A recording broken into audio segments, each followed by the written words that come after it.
সত্যম শিবম সুন্দরম। দেখতে দেখতে শ্রাবণ মাসটা কেটে গেল। আজকের শেষ সোমবার।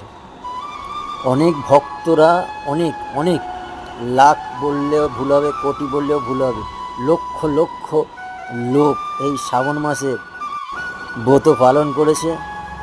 সোমবার করে কেউ ঘরে জল ঢেলেছে, কেউ তারকেশ্বরে গেছে, কেউ বিভিন্ন জায়গায় বাঁকে করে জল নিয়ে গেছে।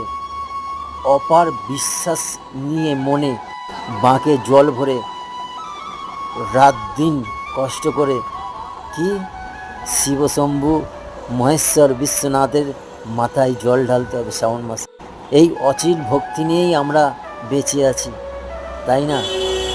তাই সকলকে বলবো, এই ভক্তিটা আরও বেশি করে জাগান মনে, আরও বেশি করে মনে জাগান, জাগিয়ে তুলুন। সবাই মিলে বলুন একবার, হর হর মহাদেব, শিব শিব শিব শম্ভু।